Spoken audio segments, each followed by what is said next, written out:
What's up, you guys? Chase the Dark Sage here, and today we are back with another video. And in today's video, we're going to be doing my first manga unhauling. And basically, it's the opposite of hauling. Instead of me getting manga, I'm getting rid of manga. Now, if you guys have not known, I've been collecting manga seriously for about 2 to 3 years now, and among that time I've gotten series that I really love, series that I really hated, and series I'm just kind of on, or I really don't have any interest in actually reading them. And in today's video, obviously from what you see in the title, I'm getting rid of a good amount of stuff in my collection. Some stuff that you might be surprised I'm getting rid of, some stuff you kind of might expect I'm getting rid of, and one series I'm really iffy on if I should get rid of it or not. But you guys will let me know in the comment section down below. And before I start telling you some of the series I'm actually getting rid of, make sure you hit the subscribe button and like the video if you haven't already, and comment down below what series you're thinking about getting rid of out of your collection. I know a lot of you guys have a lot of manga in your collection that you probably don't plan on reading at all, and it's cool if you just want to collect it and just put it on the shelf. That's cool. I'm not judging anybody that wants to do that, but for me, unless it's a series that I watch in the anime format, if I haven't read it or if I'm not going to read it, there's really no point in me actually keeping it in my collection. And make sure to follow me on all my other social media platforms. All my links will be in the description down below. So, let's go ahead and talk about some manga that I'm getting rid of. First series that I'm going to get rid of, and I really love the anime for this series, or at least the first season. I haven't really went back to watch any more seasons because I just don't watch anime anymore. That has to be Reincarnated as a Slime. Now, I love my boy Rimuru, or girl, or they, I don't know what it is in the manga because it takes the form of, either way, you guys get what I'm talking about if you've actually seen the show. And basically with Reincarnated as a Slime, it's an isekai series that's kind of fantasy like, and that's cool. I mean, I don't have a problem with it. It's just not my style. It's not my cup of tea. Now, I've realized I really don't like isekai, fantasy genre, stuff like that because, well, I don't really care for the monsters like that. I really don't care for getting transported to another world unless you're the same character. Like, it's like some world building type stuff. But besides that, you're essentially dying as the person you was, retaining your memory, going into a different body or some type of different species, and you're reliving some type of life. Now, this is cool if you have like some type of power fantasy where you want to be in this, I don't want to say medieval world, but I will say, what's the word? A very natural world where there's not really much technology from what I've seen so far. And Reincarnated as a Slime, I like the anime. I love season 1. Have not went back to season 2 because, well, I just don't watch anime anymore. And so Reincarnated as a Slime is one of those series that's on the chopping block because I've had this series for about 2 to 3 years in my collection, and I just haven't had no need to read it, especially since I've watched all of season 1, and I don't feel like it's a series that I'm really going to go back to, whether it be a rewatch or actually rereading the series itself. So Reincarnated as a Slime, you gotta go. And for this first part of the video, a lot of these series will be some type of isekai, adventure, fantasy type series. So we're going to kind of go ahead and just brush through these things. And these are also series that I've kind of seen and breezed through some of the volumes. I haven't actually read the contents itself because, well, I'm just really not that interested. So first volume we got up is Failure Frame. I have about 2 volumes of this, and honestly, I'm not really intrigued to read any of this. The cover is fire, and I like the little embossed words that they have right here, but other than that, I really don't care about magic. I really don't care about fantasy stuff. This is literally exactly what this looks like. Knights in shining armor and all that. It's really not my speed. So Failure Frame, I have about 2 volumes of this. Definitely gonna get rid of this. Another series that looks like it's from that genre has to be Furita. I know some of the fans in the comment section are gonna be angry at me for saying this, but from commonplace to world's strongest. And I really have no desire to, you know, read this. Now, I will say that the covers are fire. The covers are definitely fire. They definitely pop out, but it's not really my cup of tea. I've seen some of the artwork and it looks standard for what a isekai slash fantasy series is, but it really just ain't for me like that. Another series I have, and one of my gripes when it comes to manga, and if you've been following me for a while, you will know this already, I hate series that kind of have a phrase as a title. That kind of lets me know that I'm getting into some fantasy world type thing, and that's really not my speed. Now, the Nasty Man series, now that gets passed because, well, it's nasty, so it has some type of element that I really do love over all the other elements that are obviously established in these series. But this series right here, Bofuri, I don't want to get hurt, so I'll max out my defense. It's a RPG like isekai slash fantasy, or it's just a fantasy. I don't know. I put isekai and fantasy all in the same ring because most of the time when I see an isekai, it's fantasy. I know not all isekais are fantasy, but most of the time when I say isekai, it's fantasy. So if I say isekai fantasy, there's a slash like literally in between that to kind of separate it. But either way, with Bofuri, I really have no desire to read this. It looks like an RPG type thing, especially when it says max out my defense like an RPG. I don't even play RPGs myself right now, except for Pokemon. Pokemon is different because, well, Pokemon is goated, but I really don't care for the RPG elements in the actual manga itself. Now, I do want to check out Persona and maybe Danganronpa one day, but I don't want to check out Bofuri. It's Bofuri. I've never heard anyone talk about this. Next series is, and every time I bring these series up, I have to look at it because these titles are way too long for me to remember. The alchemist who survived now dreams of a quiet city life. There's only one alchemist that I'm allowing in my collection, and that's Full Metal Alchemist. No. Full Metal Alchemist. It's right there. I don't even know why I pointed down there like I knew. I don't even know my own collection. I don't even know what's wrong with me. That's why I gotta get rid of some of these series. It's too much bloatware in the actual collection. Well, not on the shows. This is peak stuff, but right here, this is bloat. And this alchemist living a quiet city life. This looks very Mushoku Tensei-ish, and I like Mushoku Tensei, at least the first part of the first season. This just looks to me. I don't get it. This isn't for me. I'm not saying that this is horrible. I'm not saying this is bad. Obviously, I haven't read this stuff to actually form my own opinion on it. And if you guys do think I should read this stuff and read it over and give you guys a video on it, let me know in the comment section down below. But I'm really not interested in this. I really don't care for this. This doesn't interest me at all. Like I said, alchemy isn't something that I'm really into except for Full Metal Alchemist. But besides that, this doesn't interest me. And the last series among this genre thing, group, whatever I'm gonna call this, has to be suppose a kid from the last Dungeon Boonies moved to a starter town.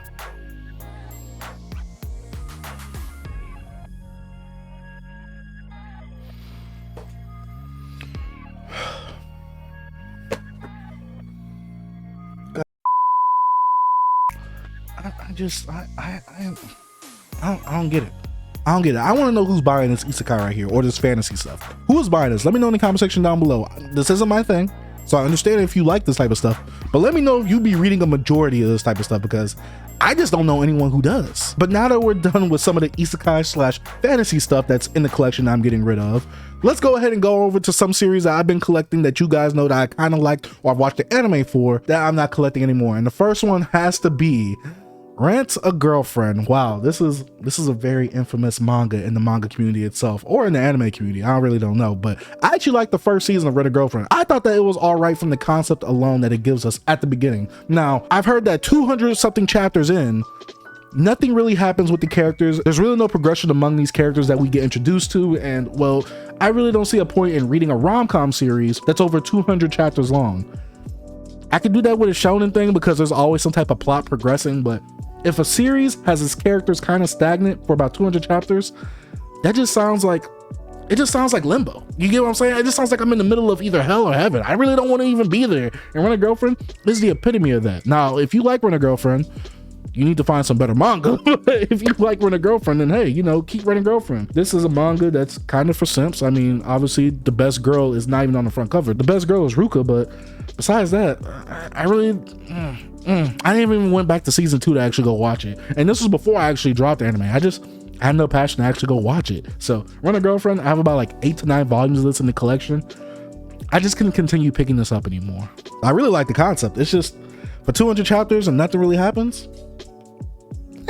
Next series I got up is Kakaguri. Now this is a series where a woman is turned on from gambling. I heard that there's a lot of nasty man moments in the actual anime itself, but I really don't watch anime. And Kakaguri is a series that I picked it up really early on in my manga collecting journey, and I got it from half price books, so I got it for half off because you guys know how Genpress be taxing on these volumes. But either way, I really don't feel any type of interest in actually reading this series. Now, I'm not saying that the series is bad. Like I said, none of these series I think is, well, none of these series are bad, I'll say, but this just really isn't for me. I've checked some of it out. The artwork really didn't do it for me, so I'm getting rid of it. Now we gotta talk about one of my most disappointing / depressing reads I've ever had in my collection. And I remember picking this up early on in my manga collecting journey when I was establishing what Nasty Man series were. And when I saw this manga volume on a Barnes & Noble shelf, I judged the book by its cover. That's my thing. That's what I do. And I picked it up, I read the title, and I thought to myself, you know what? I know this is gonna be nasty. And I looked at the back and I saw the rating. I'm like, that rating's kind of strange, but I know this is gonna be nasty just from the title and just from the cover alone. And that has to be, do you like the nerdy nurse? Man, was I disappointed with this. This is basically about a otaku nurse who gets hired at an elementary or middle school, and a boy basically having a crush on her. It's literally the most wholesome thing in my collection, and I don't care at all for this this thing. I don't like it. It's too wholesome for me. I had the wrong intentions going into this. Well, I mean, it was the right intentions for me, but it was the wrong intentions for what this manga actually is. And like I said, this isn't bad. If you like wholesome stuff, this will put a smile on your face probably. And there are little to no ecchi moments. There, like I said, little ecchi moments, but they really don't count towards the actual Nasty Man title itself. So this is not a Nasty Man series. I went into this thinking this was a Nasty Man series, and well, it's not. And that's what disappointed me the most of this. And honestly, this really went nowhere. It's only one volume, so I mean, you get what you pay for. Well, no, I didn't. I didn't get anything out of that. I don't even know why I said that. Don't buy the manga if you're thinking that it's nasty. If you want a wholesome read, then yeah, go ahead and get it. It's a short little story. It really goes nowhere. I mean, hey, go ahead, get it if you want no type of investment with a wholesome story. Honestly, I really didn't enjoy it, and I will never ever read this ever in my life again. Now it's time to move on to some of the series that you guys know I've been collecting for a while, and some of the series that I do love. And the first one on this list has to be Don't Toll Me, Miss Nagatoro. Nani? I can't believe I'm getting rid of this. This is one of my first Nasty Man series. It's not super Nasty Man, it's tame Nasty Man. Like, it's down bad if you're gonna read this. But this is one of my favorite rom-coms of all time. And you're probably asking yourself, Sage, why are you getting rid of Don't Toll Me, Miss Nagatoro if you really like it? Well, I'm getting rid of my singles. I threw you for a loop there, didn't I? I'm only getting rid of the singles because I already have the box set for it, and I plan to get the other box set. So when I get the other box set, I'm gonna get rid of the other singles that come in that box set. But besides that, I'm only getting rid of these because I'm getting the box set and I'm reviewing it for you guys. So I have no point in double dipping with Don't Toll Me, Miss Nagatoro when it's literally just a single volumes and a lazy Kodansha box set. You guys know how those box sets are. If you want to check out that video, go ahead. I'll leave a link in the description down below. But yeah, I'm only getting rid of the singles. I love Don't Toll Me, Miss Nagatoro. One of my favorite, if not my favorite rom-com series of all time. So I really don't have no need to actually double dip for a series that's literally the exact same type of volume. So yeah, Don't Toll Me, Miss Nagatoro, you're going. And another series I'm doing this with as well is Chainsaw Man. Now you guys know how I am. I'm the box set baby. You can probably see the box sets right there. It might be out of frame, I don't know, but hopefully I'm zooming in on it right now. Chainsaw Man, I'm getting the box set for this. I already pre-ordered this so I can actually show you guys when it does come in and if you guys should buy it or not.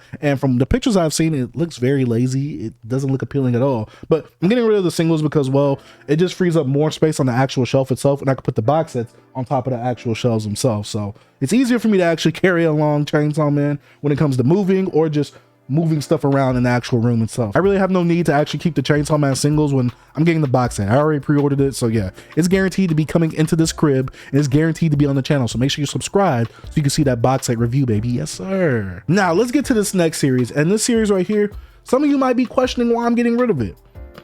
Some of you might not like that I'm actually getting rid of it. And it has to be Spy Family or Spy X Family. I don't know how you guys say it. I like Spy X Family. I don't think it's a bad series at all. In fact, I think I'm current with the actual up-to-date manga volumes because I was reading it at one time with the weekly chapter releases. And Spy Family is not bad, but it's definitely not my cup of tea. And I have no interest in actually buying further volumes for it. Now, I do enjoy the characters enough for me to actually get a figure of them or maybe pick it up later on when the actual story, you know, finishes, because for me, when it comes to an ongoing series like this, it's kind of a big investment when you don't know how many volumes or how many chapters is going to actually be released for this series. With Spy Family, like I said, I like the cast, I like the characters. I don't think it's a bad series. It's just that I really have no need or have any interest to actually read through this series. So right now, it's a dud for me. Like I said, I might pick this up later on in my collecting journey or when it finishes, but for right now, it's kind of like a slice of life, spy, espionage, action, comedy series. It's a hodgepodge of a lot of genres happening in it, but for me, it doesn't really do too much for me, and it's not that fun of a read for me so far in my collecting journey right now. Like I said, I could pick this up later, but for right now, no. And last series I'm going to get rid of that I've been collecting for a while now, and sadly I'm going to get rid of it because season 2 kind of left a nasty taste in my mouth from what people told me what season 2 was about. And that has to be Beastars, and I have about 14 to 15 volumes of this. Now, Beastars is a series that I really like the first season of. Now, don't call me a furry. Don't call me a furry. Don't act like you haven't watched something like Madagascar before.